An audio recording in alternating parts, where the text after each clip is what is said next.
신약 성경이 기록된 그 헬라어로는 시간이라는 말이 두 종류로 사용되게 됩니다. 카이로스라고 하는 시간이 있고 크로노스라고 하는 시간이 있습니다. 이 크로노스는 사람이 태어나서 이렇게 자연적으로 흘러가는 자연적인 시간을 말하고, 카이로스는 어떤 삶의 의미를 깨닫고 그 의미를 추구하는 시간. 그러니까 시간이라는 말은 같은데 시간의 개념은 이제 하늘과 땅 차이가 나는 것이죠. 이렇게 시간을 우리가 이제 신앙과 연결해 보면 카이로스의 시간은 하나님과 함께 살아가는 그런 신앙적인 시간이라고 할 수가 있고, 크로노스는 우리가 하나님 없이 그냥 내 마음대로 사는 인생의 시간, 자연의 시간이라고 이야기할 수가 있겠습니다. 한 인간의 성패는 이 크로노스의 시간을 어떻게 하면 카이로스의 시간으로 전환시키느냐에 달려있다고 해도 과언이 아닙니다. 나에게 주어진 이 크로노스 시간을 하나님과 함께하는 의미 있는 시간으로 전환시킬 때 마침내 때가 되면 공생애가 열리게 됩니다.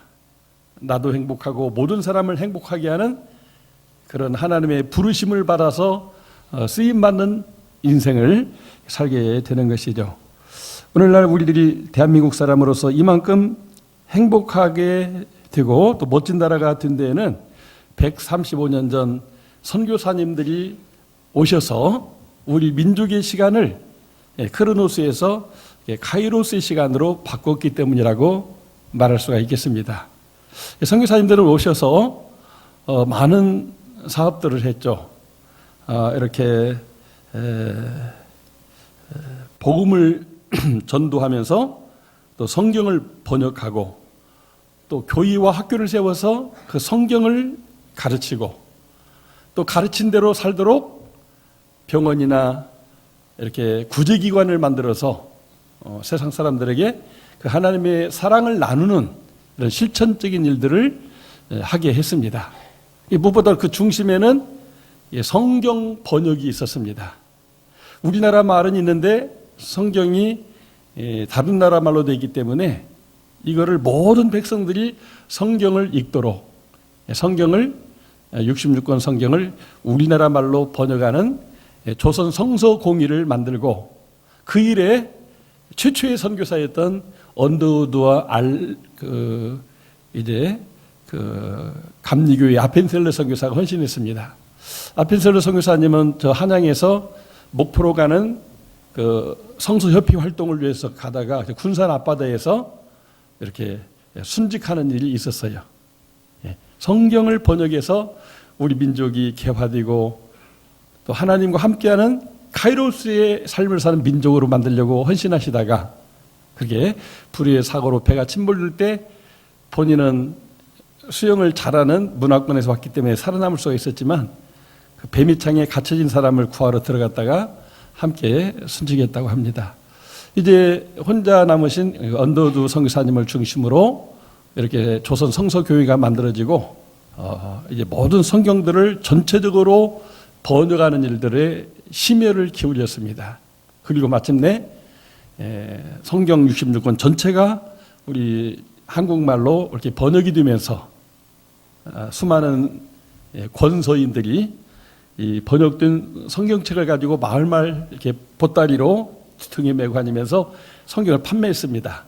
돈을 벌기 위해서 판 게 아니라 이게 중요한 책이라고 하는 것을 알고 사서 읽게 함으로 그들이 카이로스의 시간을 살고 하나님을 믿어 구원받고 또 하나님이 약속한 축복을 받게 하려고 성경을 이렇게 판매하는 그런 권서인을 하게 되었어요.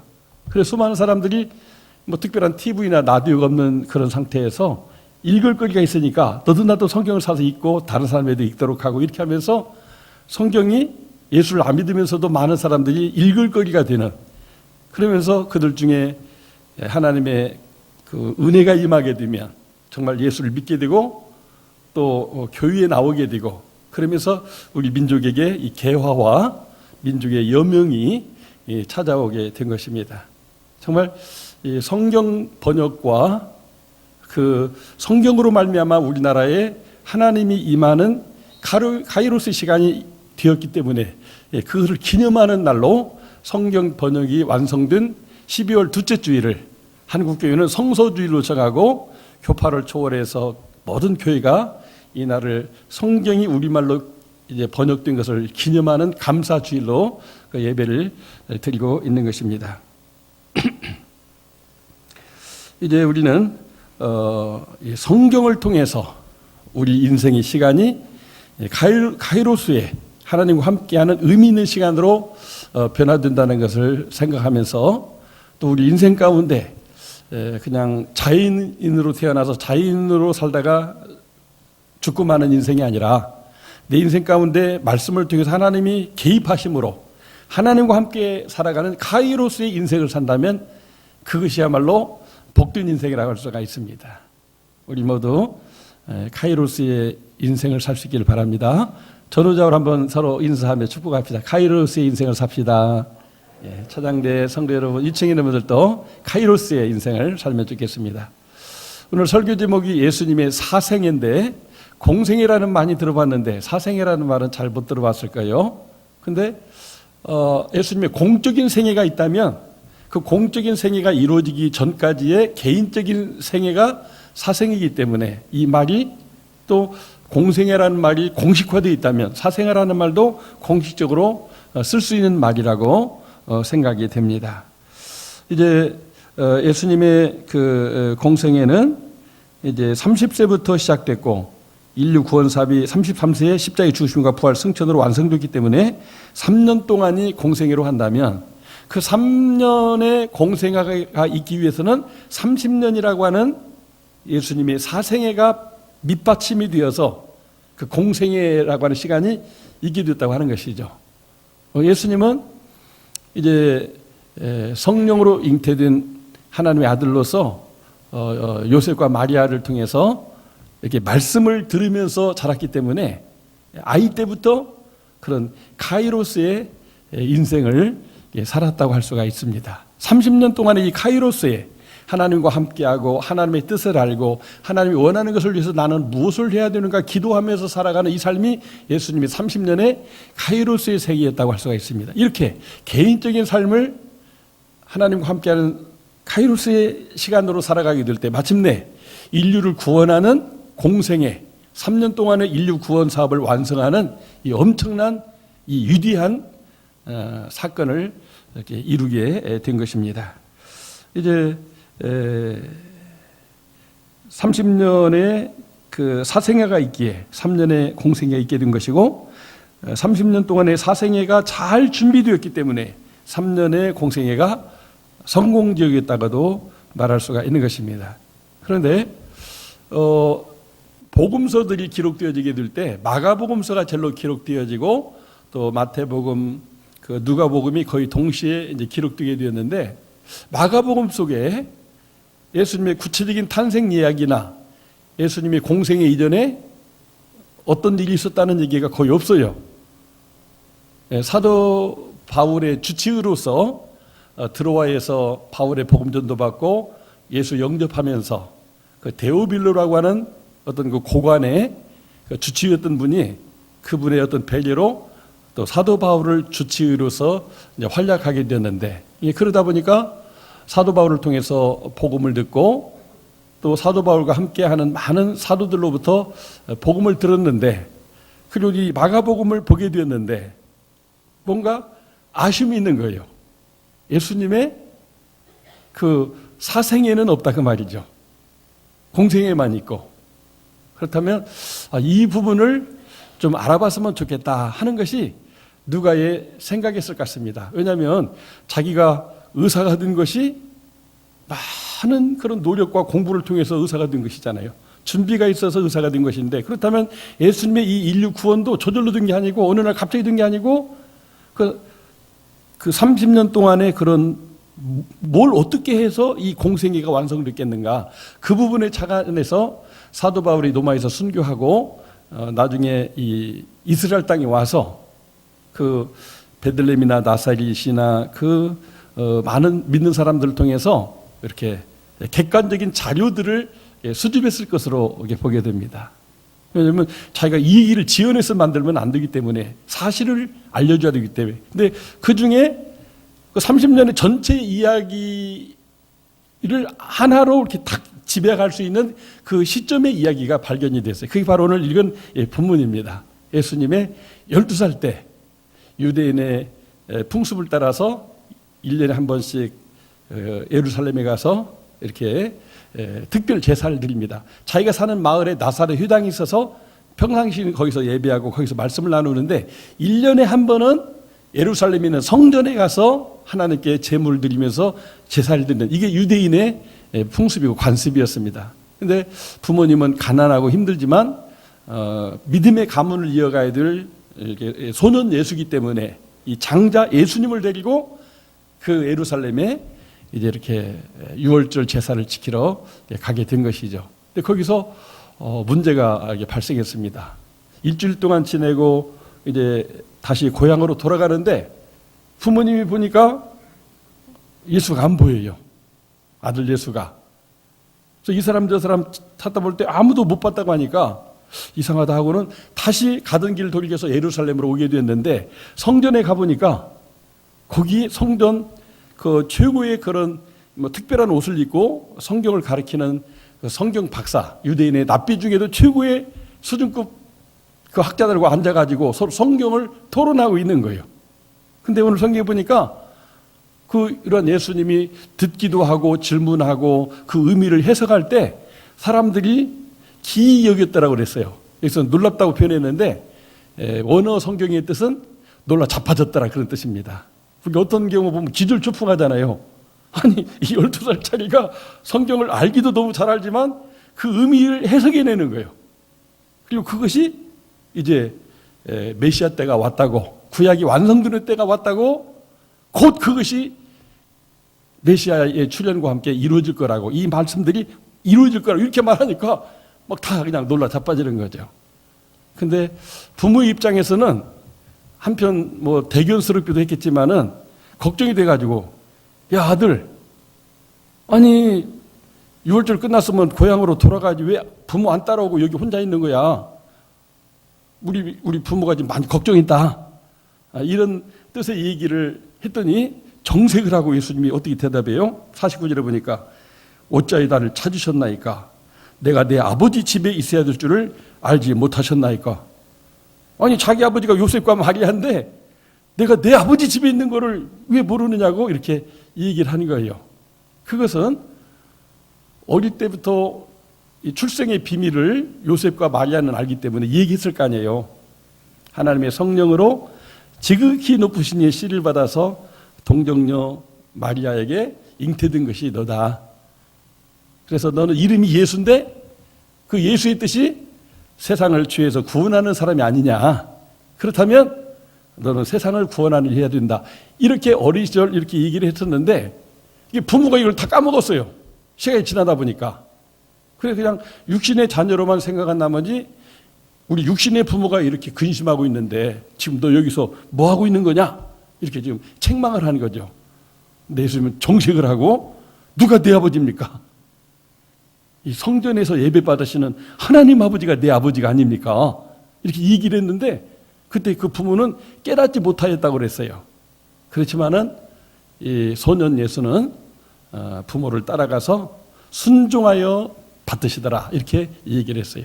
바로 누가는 예수님의 사생의 핵심을 하나님을 아버지로 믿으면서 순종하고 헌신하는 삶을 사는 것이 예수님의 생애였다. 이렇게 정의하고 있는 것입니다. 믿음, 순종, 헌신. 이것이 예수님의 사생애의 일과였다고 하는 것이죠. 그래서 가정 예배 드리고 가정에서 말씀을 나누고 또 시간 있을 때마다 학교가 없기 때문에 회당에 가서 납비들과 함께 성경 공부를 하고 그러면서 그 말씀의 진리를 깨닫게 되면 삶으로 이렇게 실천하고. 근데 여기서 받으심이라는 것은 내가 하나님의 아들로 세상을 구원하는 예수로서 메시아 일을 해야 되는데 그것을 부모가 까먹었다 그 말이에요.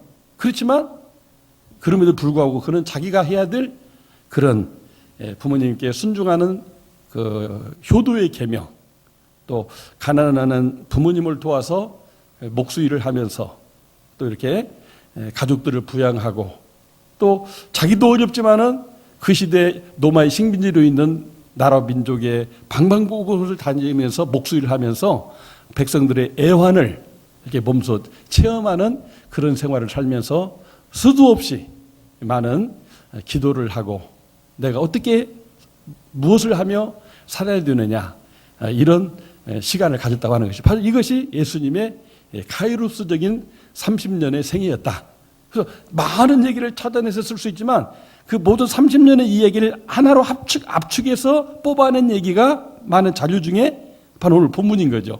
그래서 이것을 통해서 예수님의 사생애는 하나님을 아버지로 믿고 또 하나님의 말씀에 순종하면서 장차 세상을 구원하는 메시아로서의 그 헌신하는 그런 사람으로서의 30년을 지냈기 때문에 마침내 때가 되어서 세례요한의 세례받고 40일 금식 기도하고 성령님이 강력하게 역사하는 권능을 받아서 세상을 구원하는 일을 할 수가 있었다고 하는 것이죠. 만약 이 30년에 믿고 순종하고 헌신하는 이게 없었으면 어떻게 세상 구원이 되었겠느냐. 바로 마가는 이 부분을 예수님의 생애의 핵심으로 생애를 요약하는 사건으로 잡아서 지금 예수님의 사생애를 공생이 시작하기 전에 30년을 이렇게 우리에게 그림을 보듯이 그려주고 있는 것입니다. 예수님의 사생의 핵심이 순종과 받드심이라고 결론이 났습니다.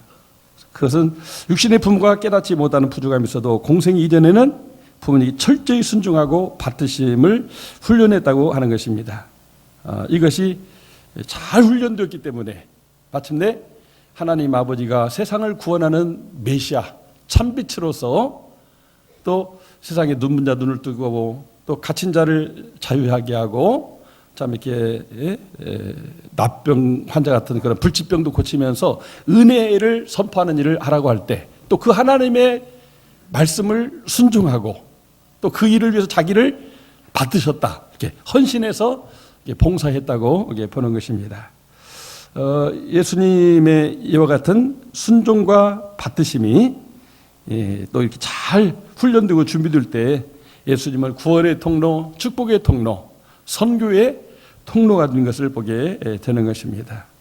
정말 예수님은 이런 그 젊은 날의 사생애의 준비가 잘 됐기 때문에 마침내 여러분과 저를 구원하는 구원 사업을 완성하실 수가 있게 된 것입니다. 그런 면에서 우리들뿐 아니라 우리 자손들이 나이 30살 될 때까지 사생애를 살면서 이렇게 예배를 드리고 성경을 공부하고 찬양하며 기도하며 설교를 들으면서 이렇게 순종하며 받드시는 사람으로 잘 우리 자녀들을 준비한다면 그들 가운데 민족을 구원하고 세계를 구원하는 또 하나의 작은 예수님이 또 이렇게 세워질 수가 있는 것입니다.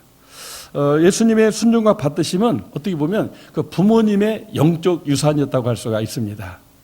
그래서 마리아도 요셉도 그것을 삶으로 보여주는 삶을 살았어요. 그것을 어떻게 알 수 있느냐? 누가복음 1장에 보게 되면 마리아가 이런 얘기를 합니다. 주의 계집종이오니 말씀대로 내게 이루어지이다. 하나님의 말씀이 내게 이루어질 수 있다면 난 그 말씀을 순종하겠다. 그런 고백을 할 때 동정녀가 아기 예수를 잉태하는 사건이 있었거든요. 말씀대로 내게 이루어지이다. 말씀에 순종하겠습니다. 그러면 그 요셉은 어떻게 되느냐? 마태복음 1장에 보게 되면 요셉은 주의 사자의 분부대로 행하여 그의 아내를 데려왔으나 아들을 낳기까지 동침치 아니하더니 나음에 예수라 하더라. 하나님의 말씀대로 자기랑 같이 살지 않았는데 누군가의 씨를 받아서 아기를 잉태한 마리아를 아무도 모르게 이렇게 이혼하려고 자기는 마음먹었는데 하나님의 사자가 성령으로 잉태된 것이니까 세상을 구원할 사람이니까 그 말씀을 또 순종해서 마리아를 데려오고 아이를 낳기까지 동침하지 아니했다. 정말 철저한 그 순종과 하나님을 받드시는 모습을 요셉이 보여주게 될 때 마침내 요셉과 마리아의 인생 속에 카이로스 시간이 임하고 예수 탄생의 역사가 있게 되었습니다. 그러니까 그러한 부모님의 이야기를 들으면서 그것을 예수님은 이렇게 하나의 유산으로, 영적 유산으로 받아들이게 된 거죠. 그래서 철저하게 부모님에게 순종하고 받드시면서 이렇게 순종하고 받드시는 것이 30년 동안 훈련될 때 마침내 인류 구원을 위해서 십자가에 못 박혀 죽어야 되느냐 마느냐 하는 그 기로에 서 있을 때 우리 주님이 하나님 아버지께 기도하지 않습니까? 아버지 어떻게 하면 좋습니까? 나도 육신을 입었기 때문에 죽고 싶지 않습니다. 그렇지만 나는 내 뜻대로 살고 싶지는 않고 아버지가 원하시면 아버지 원대로 되기를 원합니다. 이렇게 피땀을 흘리는 그 간절한 기도를 3번씩이나 반복하시면서 마침내 이렇게 아버지의 원을 따라서 육신의 욕망이 아니라 아버지의 소원을 따라서 자신을 십자가에 못 박는 그 길로 가신 것을 보게 되는 것입니다. 정말 30년의 그 순종과 받드심의 훈련이 3년 동안의 공생의 마지막을 또 하나님께 순종하고 받들게 하는 그걸 통해서 이렇게 인류의 구원자가 되고 메시아 구원 사업의 완성을 이룰 수가 있게 됐다고 하는 것입니다. 할렐루야. 사랑하는 성도 여러분, 여러분은 예수님처럼 이렇게 순종하고 받드시는 삶을 살고 있습니까? 아니면 그냥 믿기는 아는데 순종은 어렵고 헌신은 더 어렵고 그래서 망설이고 있지는 않은지요? 오늘 현재 이 순간 속에서 하나님의 말씀을 나에게 주시는 말씀으로 듣고 적용해 볼 때 우리는 어느 편에 서야 되는가? 정말 그렇다면 내게 임한 그 믿음의 진리를 통해서 카이로스 시간에 지금 들어와 있다면 이 순간부터 우리가 또 이렇게 준비하고 또 하나님이 뜻이라면 이렇게 헌신하는 그런 훈련이 될 때 마침내 때가 이르러 주님께서 그래 너를 쓰고 싶다. 때가 지금이다. 이제는 나서라 할 때 또 순종하고 헌신할 수 있게 된다고 하는 것입니다. 한번 따라서 보겠습니다. 예수님의 순종과 받드심을 본받고 실천하며 삽시다. 정말 이게 말은 쉬어도 어려운 겁니다. 예수님의 순종과 받드심을 나의 개인적인 생활에 있어서 이렇게 잘 받아들이고 그대로 순종해서 또 그 말씀이면 그냥 무조건 거기 헌신하는 이런 삶이 쉬운 것 같지만 어려운 일인 것입니다. 그러나 그렇게 살아갈 때 마침내 하나님의 때 공생애가 열리게 되는데 그 놀라운 그런 역사가 일어나게 돼요. 예수님께서 그렇게 10대 이전에 사셨던 그런 그 모습이 누가복음 2장 40절에 나와 있어요. 아이가 자라며 강하여지고 지혜가 충만하여 하나님의 은혜가 그의 위에 있더라. 이렇게 하나님께 순종하며 받으시는 어린 시절 하나님의 은혜가 그 위에 있는 지혜와 건강한 그런 그 이렇게 양육이 이루어지게 되었고요. 근데 10대 이후 지금 오늘 본문의 12살 이후 청소년기가 들었을 때 그 말씀의 핵심이 오늘 본문의 2장 52절인데 같이 한번 읽어보도록 하겠습니다. 시작. 예수는 지혜와 키가 자라가며 하나님과 사람에게 더욱 사랑스러워 가시더라. 이렇게 순종하고 받드시는 삶을 부모님에게도 회당에 있는 납비, 오늘로 말하면 목사님에게도 또 주변의 믿음의 선배들에게도 이게 하나님의 뜻이야. 우리는 이렇게 살아야 돼 하면 이거를 순종하고 또 실제 행동으로 그렇게 살았다고 하는 것입니다. 그럴 때 예수님의 유년 시절의 모습이나 청년 시절의 모습은 이렇게 지혜롭고 건강하고 하나님과 사람에게 함께 인정받고 칭찬받는 그런 이렇게 좋은 믿음의 사람으로 성장이 되었음을 보게 되는 것입니다. 이 사실을 우리는 사도 바울의 생애를 통해서도 보게 됩니다. 정말 젊은 시절에 많은 시간이 순종하고 받드시는 것이 이렇게 준비될 때에 하나님이 들어 쓰신다는 것을 보게 됩니다. 사도 바울이 스데반을 죽이는 데 앞장서고 또 다메섹에 있는 그리스도인을 잡아다 감옥에 가두려고 가다가 다메섹 도상에서 밝은 빛 가운데 나타나는 참빛으로 오시는 예수님을 만나고 이제 회심하게 되죠. 우리가 바울이 그 당시 바로 공생애가 시작되고 세상을 구원하려 한 것처럼 생각되지만 그거는 아닙니다. 왜냐하면 그 사건 이후로 아나니아 세례받고 그는 아라비아 광야로 가서 3년을 지냈다고 했어요. 많은 학자들이 3년 동안 뭐 했겠느냐. 자기가 평생 공부해온 이 율법, 구약 성경이 메시아로 오신다고 하는 것을 예언하고 있는데 그럼 그 예수가 성경하고 어떻게 연결되느냐. 이것을 확인하는 신학 공부 시간이었다고 하는 거죠. 그러면 신학을 졸업했으니까 이제 공생애가 열려야 되잖아요. 근데 그렇지 않았습니다. 바나바가 사도들에게 천거해가지고 예루살렘 교회에서 같이 이제 하나님을 섬기게 되는데 사도들도 그렇고 일반 성도들고 항상 이 사도 바울을 좀 이렇게 가깝고도 먼 당신, 예? 뭔가 보이지 않게 자꾸 자기를 이렇게 소외시키는 거예요. 그거는 사도들이나 성도들 입장에서는 지난날 저 사람이 지금 예수를 믿는다고 하지만 스데반 집사를 죽이는데 앞장서는 사람인데 언제 우리를 또 밀고 해가지고 우리 또 다 잡아 죽일지 몰라. 이런 어떤 경계심이 있기 때문에 사도 바울이 예루살렘 교회에서 제대로 활동할 수가 없었어요. 결국은 어떻게 했습니까? 그의 고향 길리기아 다소에 가서 안디옥교가 세워지고 바나바가 이렇게 같이 동역하자고 부르실 때까지 10년 동안을 길리기아 다소에서 살았어요. 그러니까 우리가 예수 믿고 은혜 받으면 당장 내 앞에 무슨 공생애가 열릴 것으로 멋진 하나님이 계획하신 미래가 열릴 것으로 생각하는데 그렇지 않다고 하는 것이죠. 누구나 일정 기간 동안에 이런 예수님은 30년, 사도 바울은 어떻게 보면 평생 예수님과 거의 동년배이기 때문에 30년의 그 철저한 율법 가말리엘 문화에서 공부할 때까지 율법 박사가 됐는데 그 율법 박사 이후에 율법이 말하는 메시아가 예수라고 하는 것을 13년 동안이나 그는 묵상하고 기도하고 하면서 이 가이로스의 시간을 지냈다고 하는 것이죠.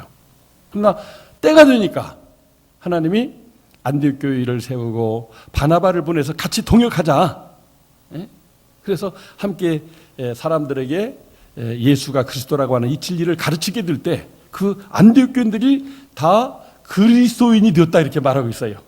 그러니까 그 13년 동안의 말씀 묵상과 연구와 하나님과 동행하는 순종하여 받으시는 삶이 잘 훈련된 바울이기 때문에 그가 이 안디옥에 와서 이렇게 말씀을 잘 전하고 가르칠 때 그런 놀라운 교회의 변화, 정말 모든 교인들이 다 작은 예수가 되는 그런 역사가 일어나게 됐다고 하는 것입니다. 그때부터 하나님은 바울과 바나바를 또 세계 선교사로 소명하셔가지고 1차, 2차, 3차, 4차 선교행을 하면서 정말 예루살렘과 온유대와 사마리아 땅끝까지 복음이 선교되리라고 하는 것처럼 땅끝까지 선교하게 되는 그 위대한 공생의 열매가 나타난 것을 보게 되는 것입니다.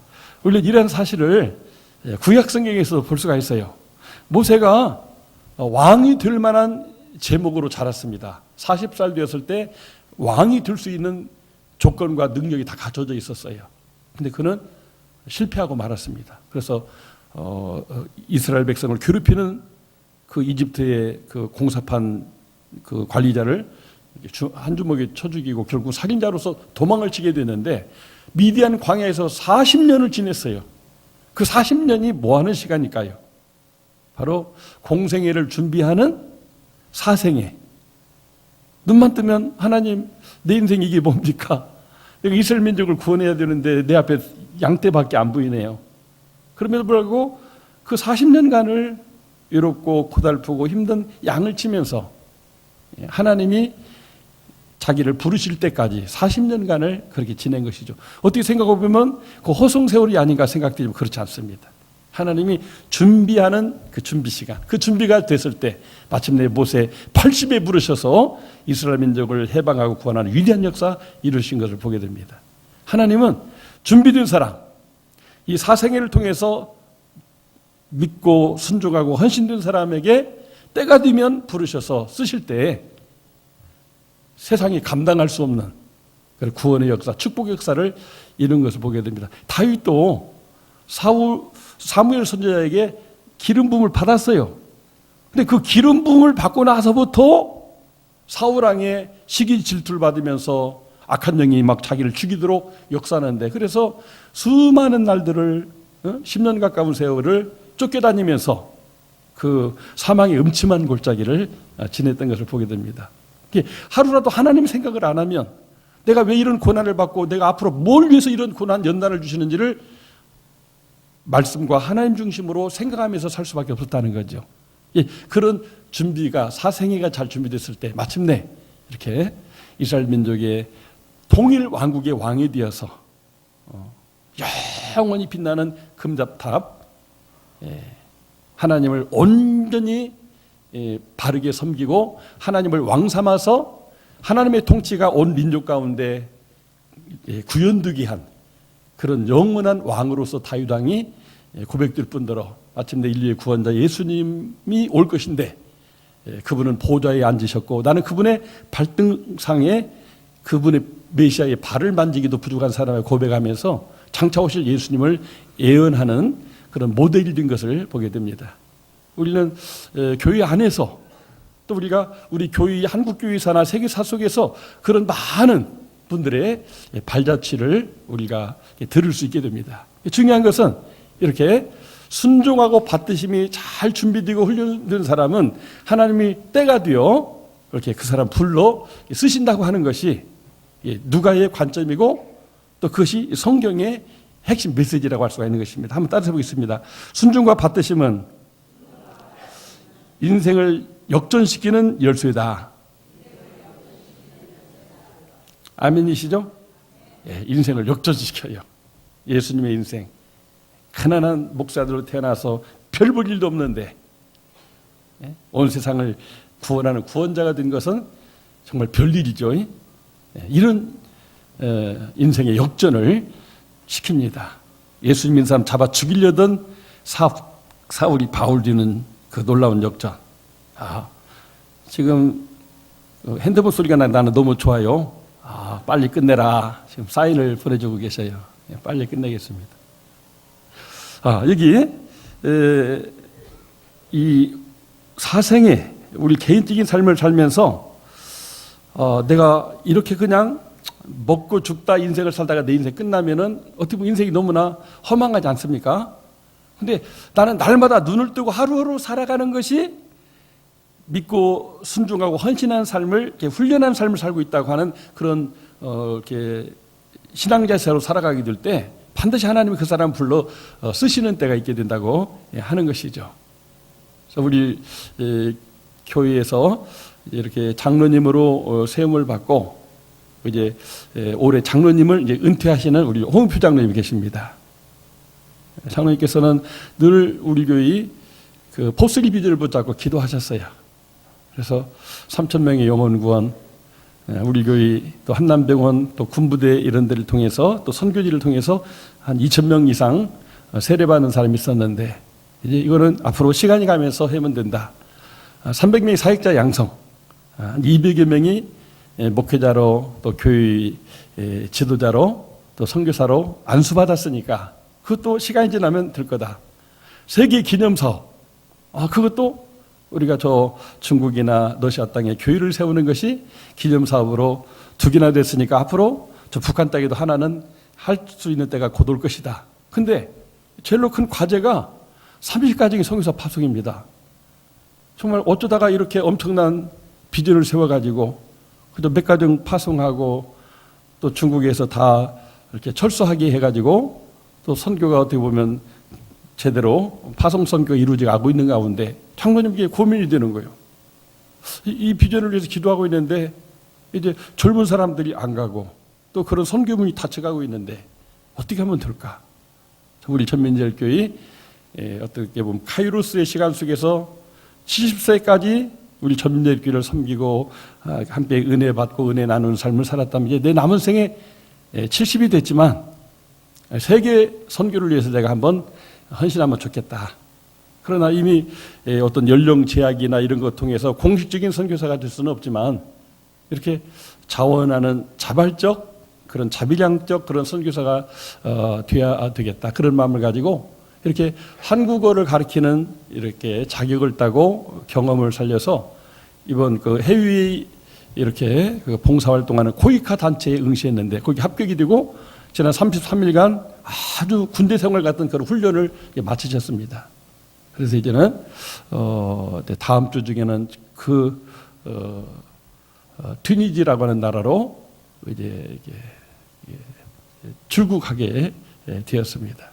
그래서 제가 그런 어려운 일을 이렇게 하신다고 해서 왜 젊은 사람도 하기 어려운 또 이런 힘든 일을, 저 어머님도 지금 연세하셔서 그렇게 병원신 되실 때도 많고 한데 이런 결정을 하시네. 어머니가 하늘나라 간다면 해도 늦지 않느냐 했는데 정말 예수님의 소명이 그런 거 아니었어요? 예수님 따르고자 하는 사람들에게, 장사할 사람들에게 맡겨두고 너는 나를 따르라. 그래서 정말 철저하게 말씀에 순종하고 그 하나님의 소명에 이렇게 받드심으로 헌신하고자 결단하여서 이 어려운 과정을 거치고 이제 다음 주 이게 또 출국할 날을 앞두고 있는 것을 보게 되는 것입니다. 정말 코이카 이론으로 한국을 가르치는 것이 사명이지만 학생들을 가르치다 보면 수많은 선교사님들이 다 그렇게 하지 않습니까? 중국에서도 그렇고 저 스리랑카에서도 그렇고 가르치다 보면 내 속에 있는 뭔가를 사람들이 느끼면서 개인적으로 만남을 시도하는 것이죠. 그랬을 때 커피도 사주고 또 뭐 성경을 주거나 성경을 읽어주면 이게 이제 그 나라 법에 어긋나지만 이슬람 나라이기 때문에, 그러나 내 안에 계신 예수님을 내가 왜 이렇게 행복하고 이 나이에 왜 이런 일을 하고 있고 또 나에게 이 행복의 원천이 무엇이냐를 내 안에 계신 예수님, 그동안 70평생 내 안에 카이로스로 임재하셔서 나와 동행하셨던 그 주님이 그들이 드러나게 될 때 그들에게 구원 역사가 일어나게 된다고 하는 것입니다. 할렐루야. 그래서 그 목적을 위해서 한 영혼 천하보다 귀하기 때문에 그 하나님의 영혼 구원을 위해서 이 어려운 길을 이렇게 또 합법적인 방법으로 그 나라에 입국해서 그런 사역을 하기 위해서 이렇게 날짜를 잡고 준비하고 있는 것입니다. 정말 우리가 이렇게 순종하고 받드심의 삶을 충실히 하게 될 때 때가 되면 하나님이 부르시면 하나님이 모세와 다윗과 함께 하듯이 예수님과 바울과 함께 하듯이 함께 하셔서 많은 사람을 옳은 대로 돌아오게는 그런 큰 구원의 역사를 이룰 줄로 믿습니다. 우리 홍 장로님의 그 아름다운 그 삶이 어떤 개인적인 결단도 있지만 하나님의 부르심에 대한 소명의 응답이라고 하는 것을 생각할 때 철저하게 이것은 순종과 받드심의 모습이라고 할 수가 있고, 그것이 또 이렇게 전민제일교회를 위한 순종과 받드심도 있었지만 이제는 세계 열방, 세계 선교를 위한 그런 비전으로서 새로운 차원의 하나님의 소명에 응하는 것이라고 할 때 이것이 얼마나 귀하고 값진 것인지 모릅니다. 우리는 오늘 홍 장로님을 통해서 또 도전을 받고 우리들 중에도 그런 준비를 할 수 있으면 좋겠어요. 오늘은 내가 이 전민제일교회에서 순종하고 받드시다가 때가 되어 나를 부르실 때 딴 곳까지 가셔서 또 순종하고 받드심으로 하나님의 나라를 온 인류에게 펼쳐내는 그런 별 볼 일이 없는 사람이 아니라 정말 별 볼 일있는 사람이 되겠다, 이런 마음과 자세를 가지고 오늘 우리가 기도하고 결단한다면 때가 되어 우리들도 그렇게 들어쓰시는 날이 오게 될 것입니다. 그런 은혜가 우리 모두 있기를 주의 이름으로 축원합니다.